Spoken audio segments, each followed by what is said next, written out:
The head of the Iranian Police Intelligence Center, Brigadier General Gholam Rezaian, has also been assassinated in the strike that took place yesterday. So that's another important update. We've been talking about the leadership of Iran that's been eliminated in the strikes. The latest is Iran's police intelligence head has also been killed in the strikes that took place yesterday. That confirmation coming in right now. So top leaders, top military leadership of Iran, and those names are constantly flashing on your screens of every single one of them who's been killed in the strikes by US and Israel. Most of them were in the exact same building as Khamenei, which made it easy for US and Israel with the precision strikes to go ahead and eliminate many of these leaders, many of these generals in one shot, in one go. I'm cutting across to more breaking news coming in.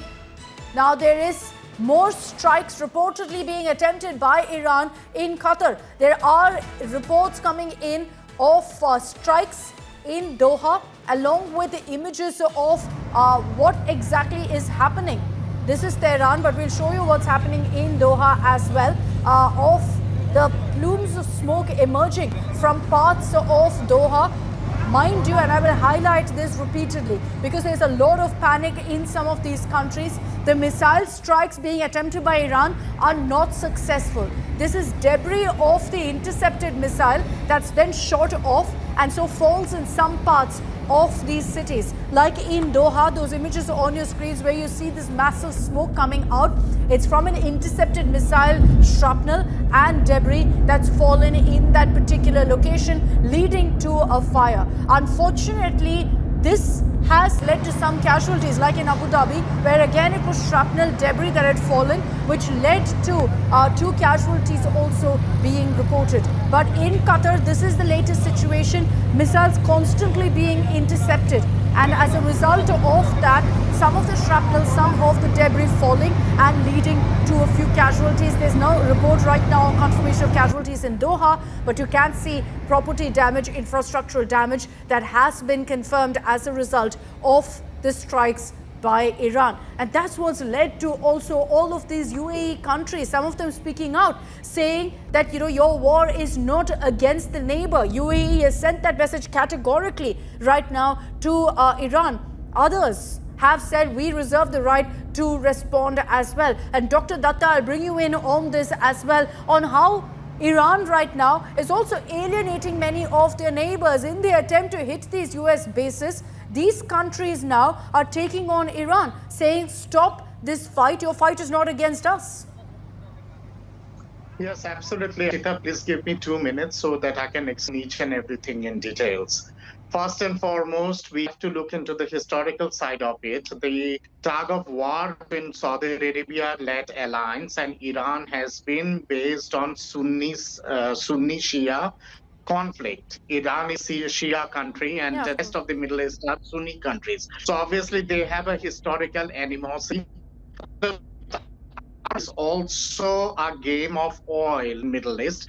Iran has huge reserves of natural gas as well as oil, and United States of America has always tried to control that. I mean, they did it in Libya, or for that matter in Egypt or in Iraq or Kuwait. The same is the agenda. United States of America gave in 3 important arguments in relation to this war.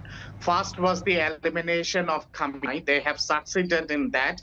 The second was complete neutralization of the nuclear program in Iran. That they haven't been able to reach so far. The nuclear reactors are functioning. Dr. Datta, my apologies, but we're having a bit of a problem with your connection.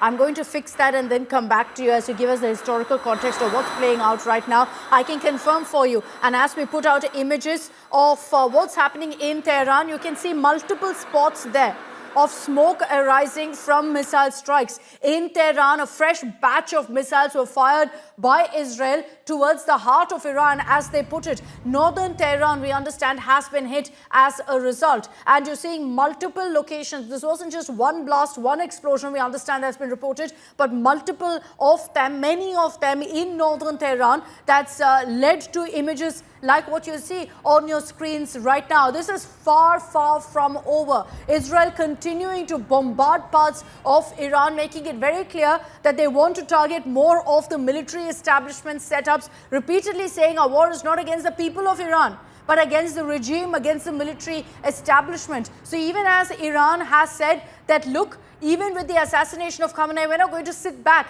and watch. We're going to hit and hit you hard. That message going across to US and Israel. Israel now has made it clear that they will now continue with their strikes. Now, with the latest missiles that have been fired at Tehran, Iran's defense systems struggling to really thwart or intercept these missiles. And so many of their targets have also been hit in northern Tehran. There's information coming in right now that explosions have been reported near Iran's broadcasting complex in Tehran. Remember that in parts and in Tehran particularly, there's been a complete internet outage for the last 24 hours. And now it looks like, based on the details that we're getting right now, that Israel is also targeting some of the broadcasting complexes, some of the media complexes that are continuing to put out messages of the supreme leader, that's putting out messages of the Iranian military. These are targeted strikes, very clearly with the messaging that they want to go ahead and ensure Iran,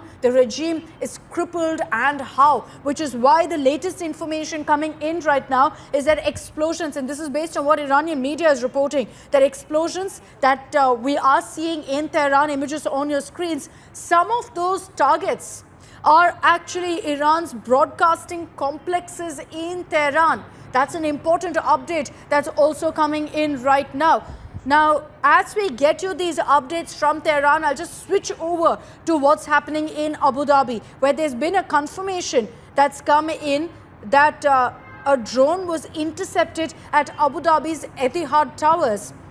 A woman and child have been injured as a result of the debris that fell from this intercepted drone, but we can confirm for you that it was minor injuries. This is the confirmation that's come in from the Abu Dhabi government media office, where they have said that the Abu Dhabi Etihad Towers is where, very close to it, is where a drone was intercepted. The falling debris has led to a woman and child sustaining minor injuries. So those are the updates that we are going to track very closely. I'm constantly reading out for you the live information that we're getting from multiple sources across the Middle East. In Iran, fresh batch of missile strikes that have been reported. Colonel Dave, I also want to just put a focus on the military fight that's playing out right now, away from what we're seeing as far as this operation goes. These fresh missile strikes by Israel, what does it signify? That Israel very clearly is not backing off right now. They're continuing with the operation to target key installations in Iran. The question, however, is that when Iran is firing back-to-back missiles across, the Middle East, why is it that they're unable to intercept these missiles at a time when perhaps they're at their highest state of alert? There are two ways to look at it. The first way is that Israel has done its homework very well. And Israel, because of the nuclear part, you remember that time when Israel wanted to push the pedal last summers, it was the US which pulled back. And I'm quite sure that time the Prime Minister of Israel was not very happy about it. One could see from his body language, one could see with the geopolitics building up. So he went on not only building consensus with people who mattered in that domain, but his int agencies and his military prepared much better for these strikes. They have taken on a slate for the last 9 months and mapped every soul of IRGC who is prominent or in the Khamenei regime. And that is the way they need to go after them. Now, once you strike the leader off, there's obviously going to be those 10, 20 million people who are with the Khamenei camp as citizens who are going to come around and create those pockets of resistance for you. So to make that not happen, you have to ensure that there is no communication between these people. And that is why in the latest targeting in North Tehran, what you are reporting, they're trying to go after broadcast stations in other places because they could be sans internet requirement. So I think you need to cripple the communications internally to create an information void. And then through various other ways of putting information through their field agents and otherwise, they will be able to create that kind of unrest or that kind of a voice to pacify the Shias, not only in the country of Iran, but also you will see the US perception management and their media doing it across the world as well. Yeah. So I think it is coming from that. But the war has just started, Akshita. I mean, by no terms, you can say that a 2-day or a 3-day war with Iran is going to suffice, because Iran is going to fight. It will be protracted. It will not be short and over. Even if America gets its objective, you will still have a long, long number of years where the Americans would have to rethink 15 times before they do anything more concerning Iran, and where Iranians are present. I'll give you one more, Philip. Sure. Just like China. Now, listen to me on this China and Iran part, which people don't get.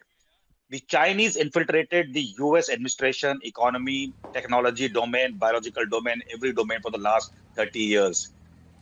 Most of those families who migrated to China, say, same like school kids who go to Harvard and they say, my country is bad, your country is good, and they get scholarship and they get citizenship there in US. Believe you me, at least 70 to 80% of Chinese are absolutely pro-Chinese. They have got their legs on the ground there with their parents, grandparents, cousins in China. How do you think that is not the case when you go into some of the Middle Eastern countries, which are also part of think tanks, of administration, of things like, what has been achieved in the US? In that context, take it back few more decades to Israelis. That's the community which went into US, which commands a lot of respect, a lot of money power backs, and a lot of technology, a lot of transition of the US has happened through them. So I must say, with a lot of caution, that while you are dealing with the Iranians in the military domain, Yeah. the biology and the ideology is something which you cannot put your hands to sitting in continental US. So that is a big, big geographical gap to connect. The US will Yeah. never be able to do it. But yes, Israel has got its stated objectives. They are going for the kill to ensure, as far as possible, the last Khomeini regime person is killed in the future. Should they have their way, should the implication and pressure not come on Yeah. the US president from his friends in Qatar and UAE and other places, Israel will not stop till it achieves. So my Okay. now question is, when are the brakes going to be applied, not by Israel, but by the US, due to other pressures and contingencies? They'll Because have to step in. They'll have to if you step put in Dubai, clearly. And as so if you far, yes,